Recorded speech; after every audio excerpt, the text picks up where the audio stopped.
What's going on, everybody? Welcome to the North Shore 9 postgame show powered by Primanti Brothers. I'm Jim.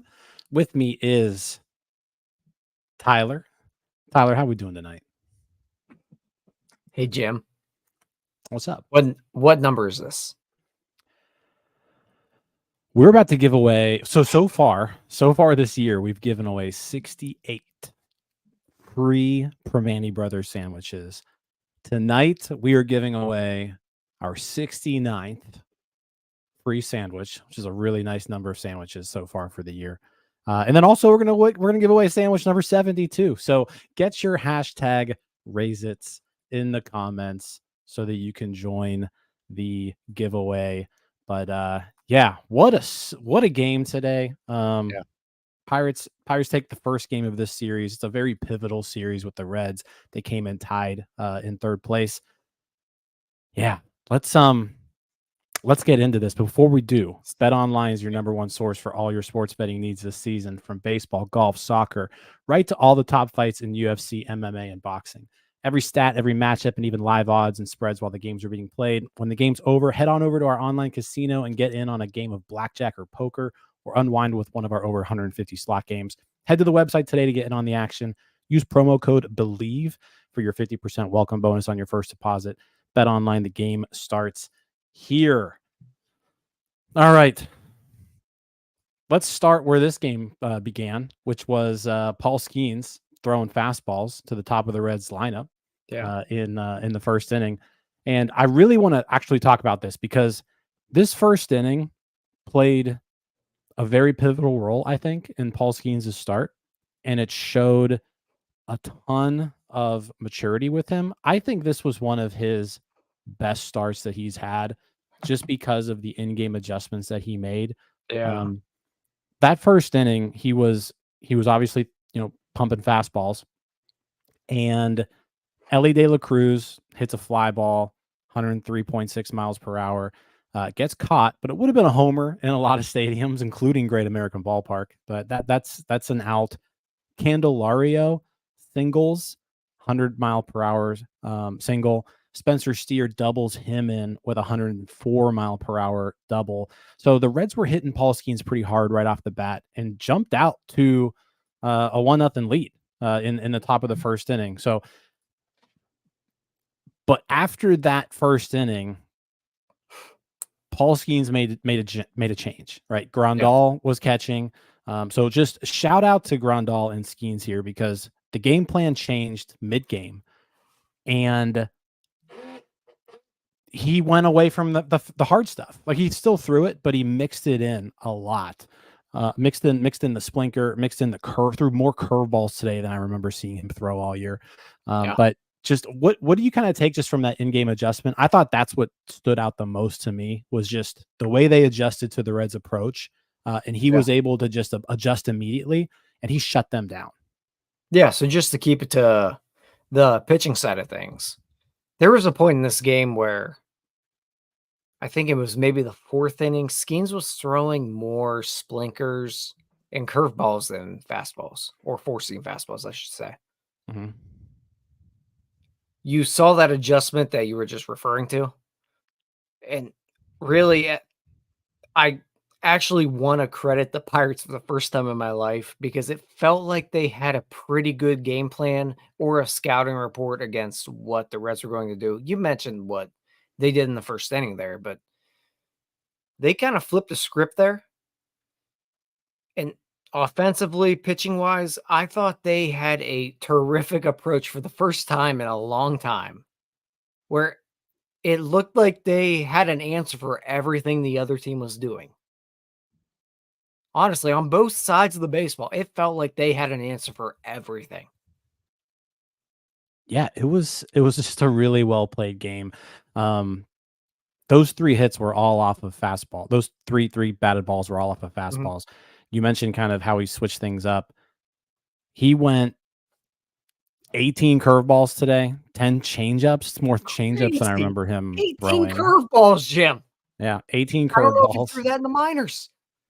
And that splinker is still just insane. But then as soon as he started mixing in those other pitches, he got the Reds. The Reds then changed their approach because it was clear coming in here. The Reds were like, I'm going to sit on the fastball, right? And we're going to hit the fastball.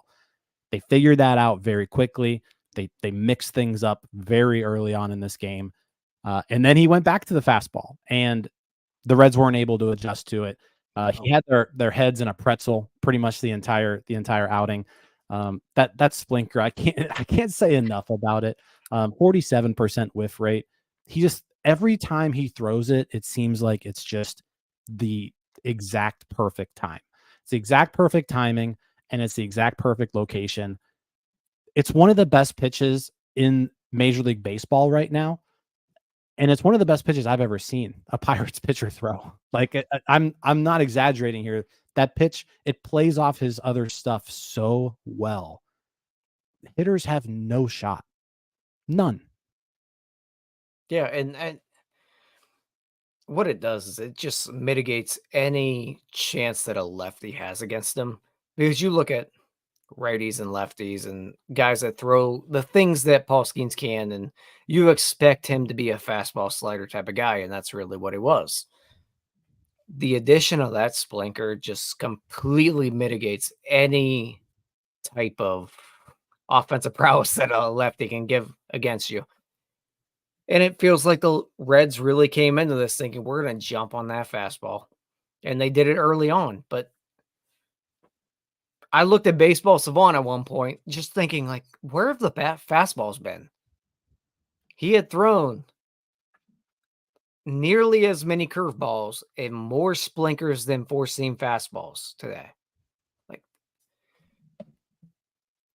somehow, some way, this team decided today was the day that they were going to put together a good game plan against another team. And my God, it worked out. Yeah. It was I can't say enough about just the in-game adjustment there because I can't over exaggerate. Like the Reds were on him. The Reds Yeah. were on that fastball early on, and they immediately changed the game plan and they flipped the script. And it was just an outstanding pitching performance overall. Like, yeah, the stuff is incredible, but just like from a pure, if you Mhm. like watching pitchers pitch and just like the art of pitching, tonight Yeah. was it. Like he immediately recognized what they were doing and changed his approach to the game, and the Reds had no answer for him. Like, Um, if you're a golfer, it's like when you're just slicing that driver everywhere, and the driver is his slider. He just put that thing in his bag. We're gonna leave that alone tonight. We're gonna use everything else. That's what Paul Skeens did today, and he just hit under par. yeah, he was he was excellent. So again, guys, make sure we didn't even mention it. Again, we're giving away our 69th and 70th free sandwiches of the season tonight. So make sure you comment hashtag raise it in the comments. That gets you in on the contest. We're already up to about 80 entries so far. So keep those comments coming.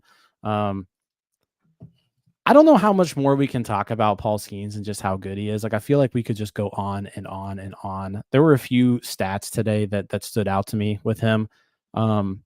Ethan Fisher from Rum Bunter said, 2.29 ERA now through his first 7 starts. 2.29, by the way. But remember that first start where he got taken out and then the bullpen just proceeded to walk every single Mhm. person? If Sure you do. if We you had a take live if you take out the walks, like the stupid walks where they just walked in all of his runs, 1.83 ERA. If you just remove all of those walked in runs after he was pulled. Jason Mackey too from the Post Gazette. Paul Skenes has 53 strikeouts since making his major league debut on May 11th. No one in baseball has more during that time. So since Paul Skenes has been called up, you could make a very valid argument. He's been the best pitcher in the sport since his call-up date. Truthfully, I don't remember another pitcher coming up like this and just being as lights out as he has been. Because it's every time he's out, it's just you don't have to worry. It's not even like it's a struggle. It's easy for him. He could have jumped from LSU to the majors. I don't really think there's a question at this point. It's more of an innings issue with him. Yeah. Well, I mean, he may not have done this like straight out of college, but he would have been a good major league pitcher straight out, right? The talent's off the charts.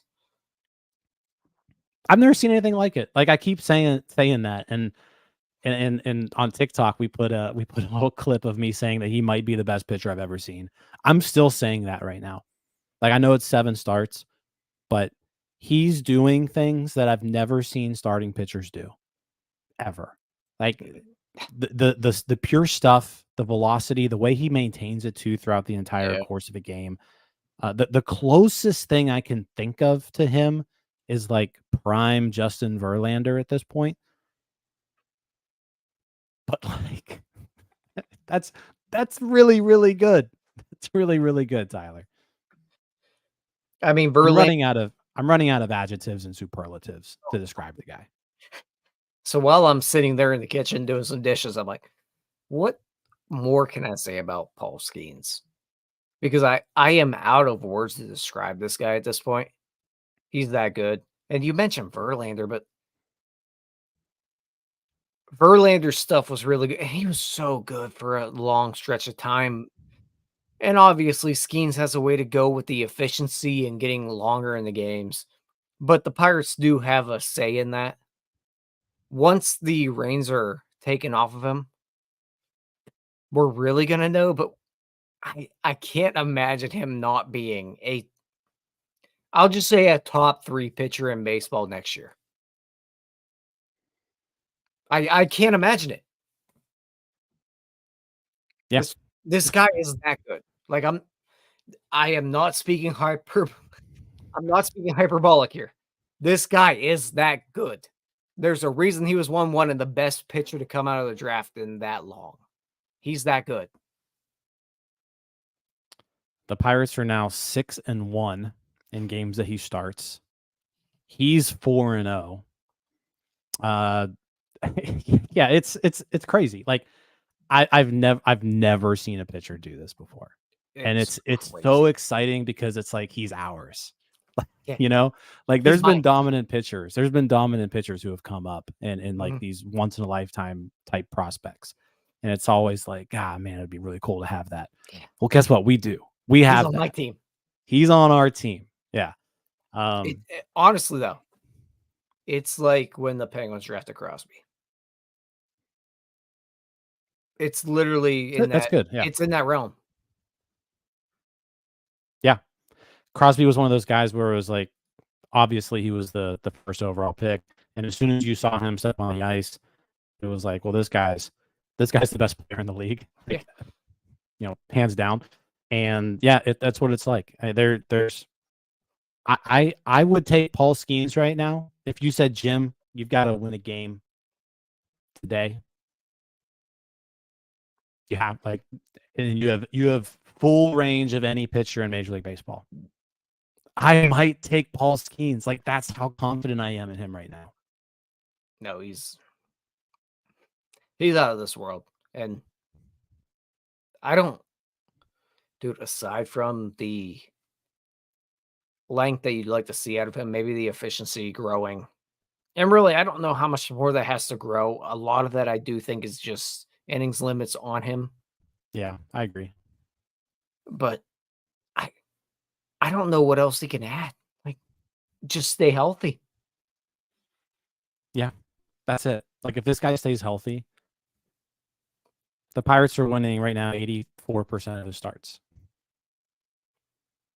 That's unheard of right now. It's only been 7 of them, but like, oh man, he's so good. He's good in all facets of the game. Like he fields his position well. That final out of the game, the final out of his in the 6th inning, where he got into a little bit of trouble. That's a tough play to make. Not every pitcher make that, and he was able to come off the mound, make the play, fire a bullet to first base, right to Rowdy's chest, get the last out.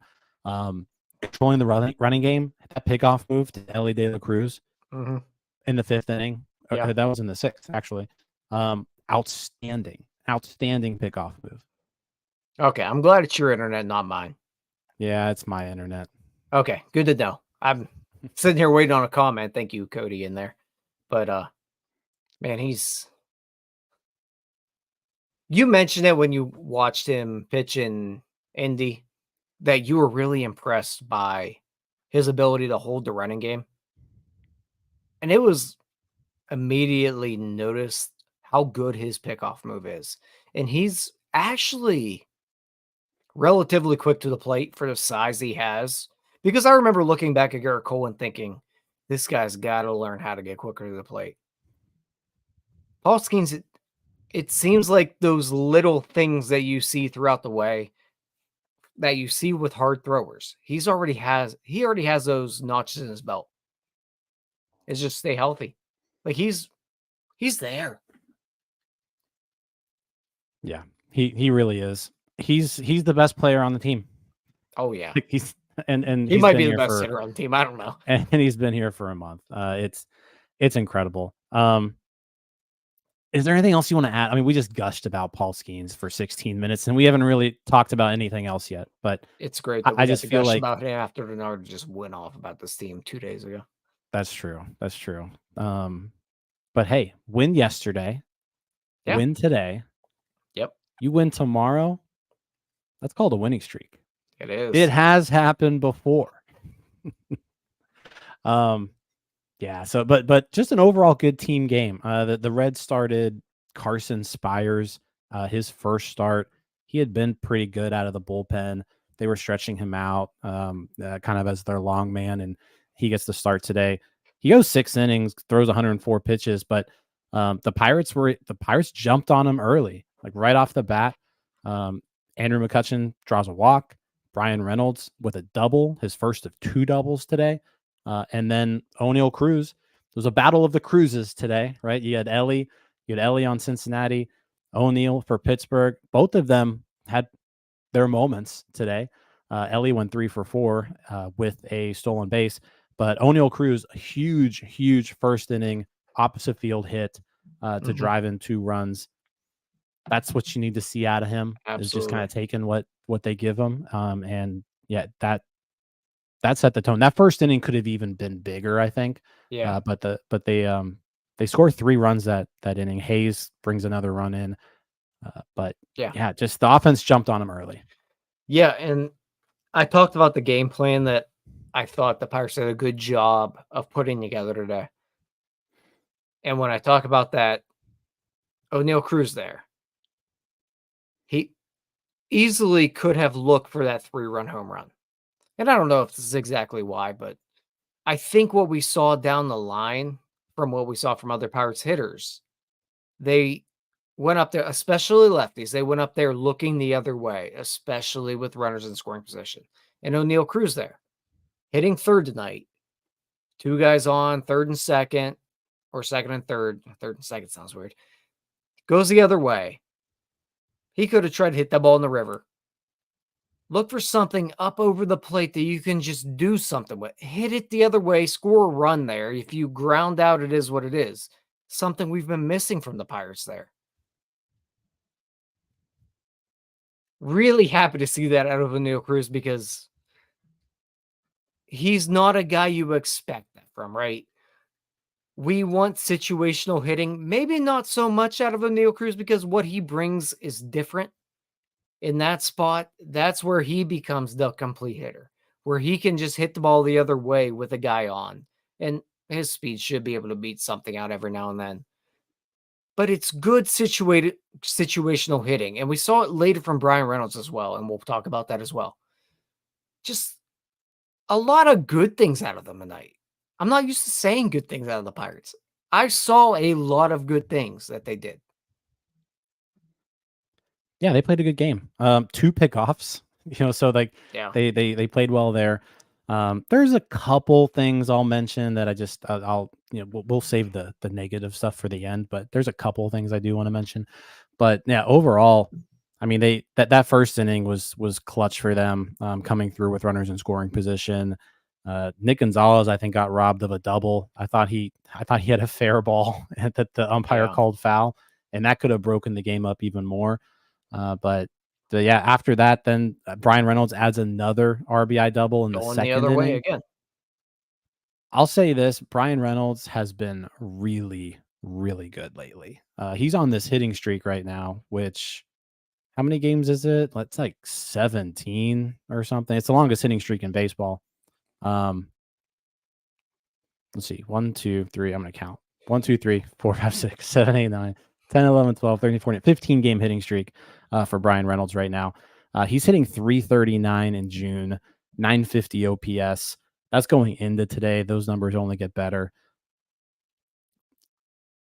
When Bryan Reynolds goes and he's playing like this, the offense just is so much better because there's just a lot more just flow to it, right? With Kutch playing the way he is in the leadoff spot, Bryan Reynolds doing what he's doing in that 2 hole, it just sets things up so much better for O'Neal Cruz, Nick Gonzalez, and Connor Joe, those guys who are going to be behind them. Yeah, and I did like what the Pirates did with the lineup today because Spires, weirdly enough, righty doesn't. I mean, his numbers against the lefties, they're not great. And they had Koch righty, but they had Reynolds and Cruz back to back there, both able to jump on things that were running away from them and hit the ball the other way, like I mentioned. Mm-hmm. Cruz Kutch was able to jump on a few pitches that were just down and in and pull them. Like everything they did tonight, it looked like they had an answer for every pitch that Spires threw tonight. And I can't say it enough. Like I criticize them every night, and I have to give them the flowers tonight. I feel like they had a good plan at the plate, almost every at bat. Yeah, it was a good game. And this is a big series. I know it's hard to have a big series in June, but when you have all these teams jumbled together for these playoff spots, you've got to beat these other teams that are right in the mix with you. Yeah, and especially in the division. Yeah, especially in the division. And this is a big one because they're going to play the Reds a lot this year, right? So taking this one, if they can win this series, it's going to go a long way. Shifting to the bullpen, Chapman, we had the Aroldis Chapman experience there to start things off. Hits a batter, but then picks him off, which that was a very balky pickoff. Yeah, but the umpire, it's only a balk when the umpire calls. Look, man, lefties get away with balks all day. I'm a lefty. I know it. We get away with balks. It is what it is. It looked like a balk to me live, and then when I saw the replay, I was like, "Yeah, that looks like a balk to me." But hey, they get away with it. So he gets the pickoff. Colin Holderman just continues to look really, really good out of the bullpen too. He pitches a scoreless 8th. David Bednar shuts it down with a 1-2-3 9th. It was just they executed the game plan to perfection. Like this is how you draw it up, right? Your starter goes 6. Hand the ball off to Chapman, Holderman, Bednar, and let them shut things down, which they did. Absolutely. I mean, Chapman was better tonight than I think we've seen him. He's been shaky, and as he's gotten results, it's still been kind of shaky. And the pickoff balk helped him out a good bit. But I do like what they've done with Holderman and Chapman. It does seem like they're flip flopping him, both of them, depending on matchups.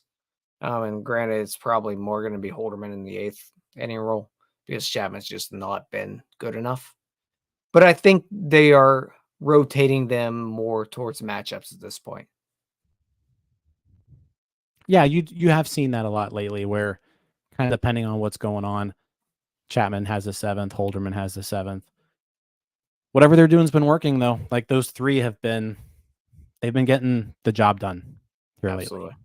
No, I mean, the back 3 have kind of carried this bullpen for the past couple weeks because the other, however many, are not. It's weird talking about positivity right now. Yeah, it was, like I said, it was a good game. They played their good players. They all played a good game. Even Bryan Hayes got a hit. I was a little worried there because Rowdy Tellez is dangerously close to surpassing Bryan Hayes in OPS. Which, you know what? Shout out to Tellez for kind of crawling his way out of just the absolute abyss of pathetic baseball play that he's been doing. He's had a pretty solid few weeks now. But Bryan Hayes has just been struggling. And so the fact that Tellez is catching up to Hayes, I think that's more of an indictment on the way Hayes is playing than the way Tellez is playing. Yeah. Hayes needs to get that back going a little bit more because he's basically been a black hole since returning to this lineup. Even before his injury, he wasn't really doing anything. But the top of the lineup came through today. Rowdy Tellez picked up 2 more hits, and that was enough. Yeah, I mean, Rowdy's hitting like 400 over the last couple of weeks, and I'm not ready to compliment him on anything because he's going to fall back down and he's not hitting for any power still. But right now it's working out. You live with it, but Hayes has just been brutal lately. Tonight, just a little bit better. Yeah, I mean, he got a hit. He drove in a run with the little dribbler. Yeah, I mean, it counts. There were certainly some hits that was like, that probably shouldn't have fell. Rowdy Tellez, though, is hitting 419 in June with a 1,051 OPS. That was heading into today. So that's like only all singles, though. It's only getting better. Hey, he has a double today, though. He has like 1 home run. He had a double today. He has 1 home run. Yeah. Rowdy Tellez it's still not working. I don't care what he's hitting. It's not working. It's working this month. You can't say it's not working in June because it is. It's still not working. He's got to hit the ball over the wall to be relevant, and he's not. I'll take a 1,051 OPS regardless of how it happens. Sure. It's now, been I'm with weeks. you. Like, I don't think Rowdy Tellez is like a long-term a solution at first base here. But hey, if Rowdy Tellez wants to play good baseball and hit the ball, I am all for it. All for it. Yes, Rowdy. Please keep hitting 400. Yes, keep hitting, please. Again, hashtag raise it in the comments for the hashtag raise it. Yep, just like David. Gotta make sure we shout that out again. Get that in there. Okay, so I want to talk about Yasmani Grandal again. Talk to me. The stealing home over the weekend was abysmal. And tonight the Reds take advantage again of just I don't know if I want to call it laziness. I don't know if I want to call it a mental lapse, whatever it is. But this is now twice in Grandal's last 2 starts where he's just allowed a base runner to take advantage of his laziness, his mental lapse, whatever you want to call it. And if you don't know what I'm talking about, Ellie De La Cruz, he got on base and then he did a delayed steal, but he took off basically when Grandal was throwing the ball back to the pitcher. He wasn't really ready for it. He just takes off. Grandal throws it to second, doesn't get him. I don't know. I am very disgusted with the way Yasmani Grandal is playing catcher right now. I don't think he's framing very well. I don't think he's stealing strikes. I'll give him a little bit of credit for like the in-game adjustments today. Like I don't know if he played a part in that. But these mental lapses, these lazy throws back to the pitcher, they need to stop. He needs to treat like every pitch like it's important because he's not. Yeah, all that's fair. And we can that's kind of like the cherry on top here because we're still talking about a guy hitting under a 500 OPS. And that's really the big thing. This guy can't hit. He's terrible at the plate. He can't get down the line. Like, he hit a little dribbler to short that I think every other Pirate beats out. And he was out by maybe 7 steps. He doesn't have it anymore. This guy can't do it. You mentioned the stolen strikes. They're not there. And I really don't think he's a good catcher for Paul Skenes. He can't get a high strike. Doesn't do well with low strikes. We've seen what he's done with the lackadaisicalness. I don't know the answer here. Maybe it's just more Jason DeLay, but he's a problem. He is a problem. I don't know what kind of positivity he brings to the clubhouse, and I don't know what kind of clubhouse guy he is. What he was with the White Sox wasn't great, but where he is now, I don't know. But I don't know how much longer you can ride with this. I would have cut him yesterday. He'd be off my team. Yeah. I mean, running, he's got first percentile sprint speed. You look at his baseball savant page, there's a lot of blue on there. Framing is actually the one thing that they grade him out as, as pretty okay, 83rd percentile. But yeah, just watching him, he doesn't really, he's just not, it's just too many mental lapses. I'm going to say that it's a mental lapse and not necessarily laziness, but he needs to, because it looks lazy. It does, but he needs to cut it out. Like he needs to, there's too many catchers in this organization that,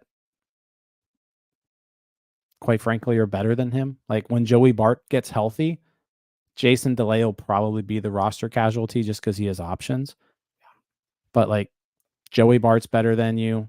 Henry Davis is playing better than Yasmani Grandal, and we all know how bad Henry Davis is playing. But like right now, I'd rather see DeLay. I'd rather see Bart. I'd rather see Davis. Grandal right now, 4th on my depth chart of Pirates catchers on the 40-man. Yeah, and the thing is, he can't play first. Like the bat he's shown at this point, you can't move him. You can't move him. Like yeah. That was maybe the positive you could have saw with Yasmani Grandal. With Henry Davis, if he were to be able to hit as a catcher. And then you have DeLay and potentially Bart after you acquired him. Maybe Grandal can move to first and take the ease off of watching Rowdy Tellez every day. He can't do that either because he can't hit. Yeah. But if he were hitting like he was like 2 or 3 years ago, I could deal with this a little bit more. Right. But right now, like he's not playing like someone who should be in the majors right now. Like he looks like he's playing like someone who needs to retire. Yeah. For being honest. So he needs to retire. Plain and simple. He will retire after this year, I'd assume. Yeah, this is his last year. Yeah. He just looks banged up. Truthfully, he looks like he is beat up. And he's played catcher for a long time. He looks done. Yeah. All right. You got anything else to add here?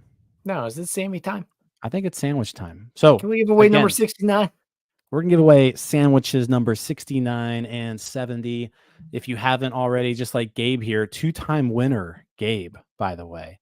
I think you're a 2-time winner, Gabe, right? I think he is. Hashtag raise it. Put that in the comments. That gets you into the contest for 2 free Primanti Brothers sandwiches.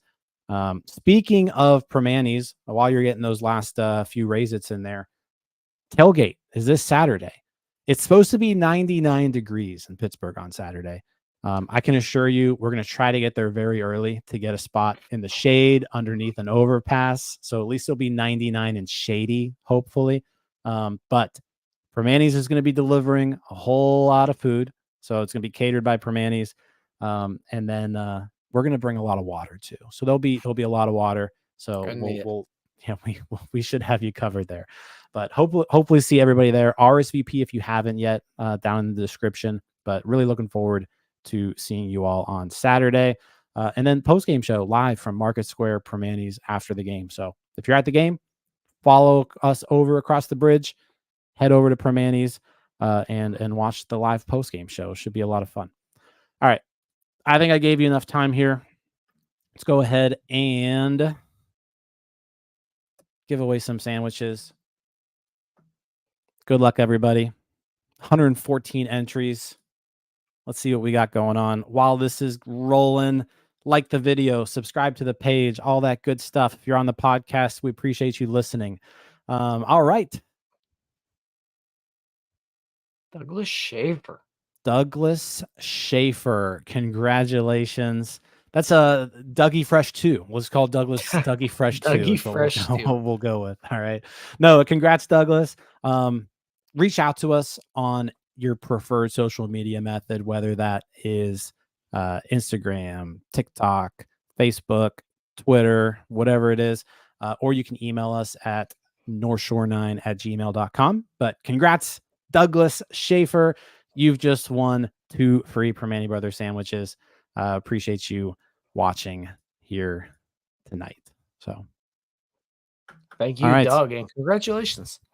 Yeah, congrats. Game 2 of this series is tomorrow. The Pirates are 35-37.